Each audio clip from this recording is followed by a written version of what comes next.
आप अपने जिंदगी को संपत्ति मानो और जिंदगी में एक एक सेकंड आपका फिक्स होना चाहिए। प्रातः काल सूर्योदय के पहले उठो। आज की कथा हम बता रहे ना, अगर जिंदगी बढ़िया जीना है तो सुनो और इसे बार बार सुनना।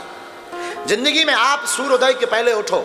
आप अपने मकान पर कितने भी घोड़े दौड़ने वाली चित्र लगा लो, आपकी जिंदगी में दौड़ नहीं आएगी। जब तक सूर्योदय के पहले नहीं उठोगे तब तक आपकी जिंदगी दौड़ेगी नहीं।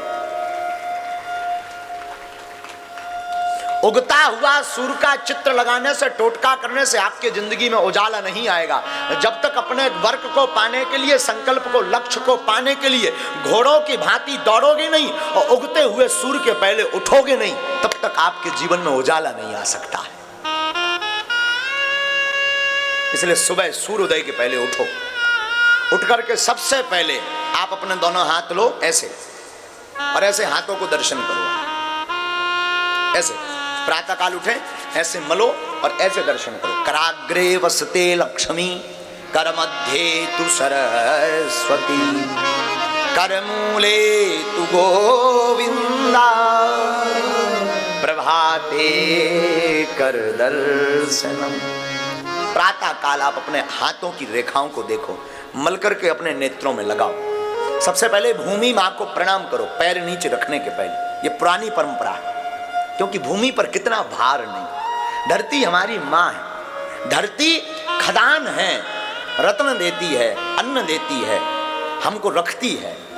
तो भूमि को प्रणाम करो।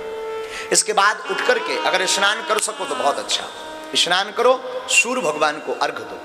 सूर्य इस संसार के जागृत देवता है, प्रत्यक्ष देवता। और सूर्य को अर्घ देने से वैज्ञानिक तथ्य भी है कि विटामिन डी की कमी नहीं होती। तो आप सूर्य भगवान को अर्घ दो। इसके बाद अपने इष्ट को, माता पिता को प्रणाम करने के बाद, गुरु को प्रणाम करने के बाद अपने इष्ट के लिए हनुमान चालीसा, दुर्गा चालीसा, काली चालीसा, भैरव चालीसा, जो भी आप पढ़ते हो पढ़ो। गुरु माला मंत्र ले रखा तो माला लो और मंत्र जाप करो। आपके बज गए 8 बजे कुछ भगवान को प्रसाद लगाओ और फिर खुद कुछ पाओ। योग व्यायाम आदि करके कुछ पाओ, टहलो। इसके बाद लगभग 10-11 बज गए। आप अपने काम के लक्ष्य पर ध्यान। आपका प्रश्न होगा महाराज फिर भजन और तो नहीं करना होगा? करना होगा। अब कैसे भजन करना? अगर आप बिजनेसमैन हैं, अगर आप नौकरी करते हैं तो ऐसे भजन करो। अगर आप खेती करते हैं तो ऐसे भजन करो। 10 बजे निकल गए अपने बिजनेस के लिए, अपनी दुकान के लिए, आप अपने नौकरी के लिए, तो जाते जाते गाड़ी चलाने ना तो फिल्मी गाना मत बजाओ, न गाओ। हम अक्सर देखते हैं फलाना बदनाम हुआ ठिकाने के लिए नक कटा, ये मत लगाओ। उसकी जगह गाड़ी उठाओ, भजन लगाओ। राम नाम जो गुरु मंत्र है वो मन ही मन जप करना प्रारंभ करो। चलते फिरते उठते बैठते श्वास को व्यर्थ मत गवाओ। कोई काम कर रहे, माताएं घर पे रहती हैं, रोटी बना रही, रोटी बनाओ। एक रोटी बनाई, सीताराम। तवे पर रखो, सीताराम। चूल्हे में लगाओ, सीताराम। बर्तन में रखो, सीताराम। 4 बार सीताराम का जाप भी हो गया और एक रोटी तैयार भी हो गई। फिर वो रोटी खाना नहीं, फिर वो रोटी प्रसाद बन जाएगी और प्रसाद जो भी पाएगा प्रभु को पा जाएगा।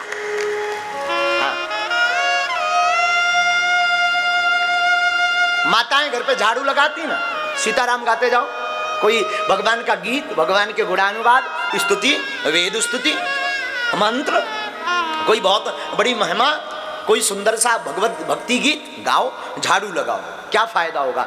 झाड़ू में बहुत छोटे छोटे चींटी, चींटा, बहुत छोटे छोटे जीव मर जाते हैं। उनका पाप आपको जो भोगना पड़ता है, उस पाप से आप बच जाएंगे। भगवान का भजन हो जाएगा, घर भी साफ होगा और मन भी साफ होगा।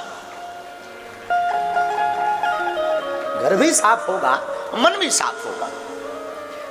रात्रि हो गई आपकी, रात्रि काल संध्या में आप आओ। संध्या में हाथ मुंह धो। संध्या के समय ना भोजन करना चाहिए, ना देहरी पर बैठना चाहिए। ध्यान दे दें, घर में अगर आप चिर स्थायी काल तक लक्ष्मी को रखना चाहते हैं, घर में अगर अलक्ष्मी का वास नहीं करवाना चाहते हैं, तो ये बात गांठ बांध लें। अगर आपके घर में लड़ाई होती है तो ये कारण हो सकता है। अगर आपके घर में पैसा नहीं रुकता तो ये कारण हो सकता। क्या आप अपने घर में संध्या काल को या तो झाड़ू लगाते होगे, या संध्या काल में भोजन करते होगे, या संध्या काल में भोग मैथुन्य कर्म करते होगे, अथवा संध्या काल में आप देहरी पर बैठ कर के रो रहे होगे। चार काम वर्जित हैं। दरवाजे की देहरी पर संध्या काल में मत बैठो, संध्या काल में भोजन मत करो, संध्या काल में आप मैथुन्य कर्म भोग मत भोगो, अवासना युक्त मत रहो, संध्या काल में आप रो मत,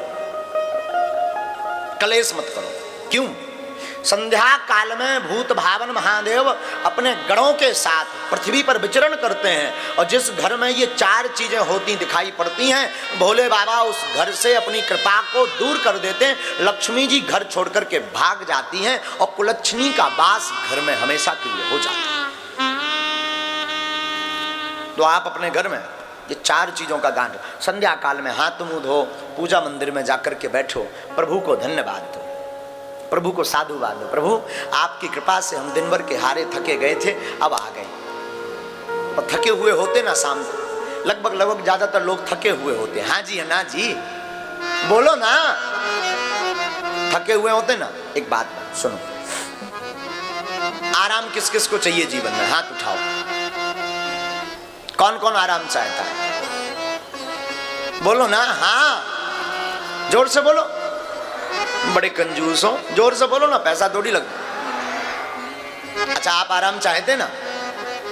आराम की तलब है तो एक काम कर, आपको अगर आराम की तलब है, एक काम कर, आ राम की शरण में राम राम कर।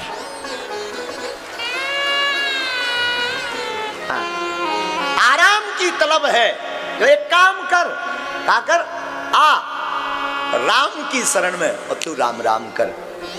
शाम के समय प्रभु को ऐसे धन्यवाद दो, आपकी रात सुंदर होगी। और रात भोग के लिए नहीं है, रात में जहां भोगी भोग भोगता है वहां योगी योग करके ईश्वर को प्राप्त करता है। हाँ, रात को हरि शरण, भगवान की कथा सुनो, सत्संग सुनो, कोई कथा सुनो, और अपने जीवन काल में एक महीने में ये बात दृढ़ कर लो, महीने में या 5-6 महीने में 7 दिन की कथा, चाहे कोई भी हो, कोई वक्ता हो, जरूरी नहीं बागेश्वर वाले महाराज, कोई भी वक्ता हो, आसपास कहीं कथा होवे, 7 दिन 3-3 घंटे का टाइम निकाल करके जरूर जाना प्रारंभ कर दो। महीने में एक बार या 2 महीने में एक बार, 5 महीने में एक बार 7-7 दिन की कथा सुनने लगो, तुम्हारा लाड़ गोविंद के चरणों में हो जाएगा और गोविंद भी तुम्हें जन्म जन्म तक नहीं छोड़ेंगे। और फिर साहब, फिर बताना है आप हमें मिलना। आप ऐसे जीवन जीना प्रारंभ करो। सा जीवती गुणो यस्य धर्मो यस्य सा जीवती। फिर आप बताना आपकी जितनी जिंदगी कितनी खुशबूमय, आपकी जिंदगी में कितना आनंद है, आपकी जिंदगी में कितनी ऊर्जा है। लोग हमसे पूछते हैं, कई बार बहुत बड़े योगियों से भी पूछते हैं, महाराज जी आप थकते नहीं, आप इतना काम करते, इतना बोलते, दरबार कथा, फिर दरबार, फिर रात को जगना, फिर बात करना, फिर पूजा, फिर पाठ, फिर दरबार, फिर कथा, ये कैसे? हम कहते हैं ना, क्या कहते हैं भगवान को? क्या कहते? कोटि सूर्य सम प्रभा। क्या कहते भगवान को? भगवान करोड़ों सूर्यों के समान तेजमय हैं। उन भगवान की आनंद में हम डूबे रहते हैं तो वो परमात्मा अपनी ऊर्जा हमें भेजते रहते हैं। आपका जीवन एकदम प्रसन्नमय होगा, आपको क्रोध नहीं आएगा, आपके जीवन में क्लेश नहीं होगा, आपके जीवन में सामंजस्य होगा, आपका जीवन नॉर्मल होगा। आपका जीवन में आप जो ऊंचाइयां प्राप्त करना चाहेंगे ना, वो ऊंचाइयां प्राप्त कर जाएंगे। Life is money. आप अपने जीवन में अपनी जिंदगी को संपत्ति मानो और जिंदगी का एक एक पल व्यर्थ मत गवाओ।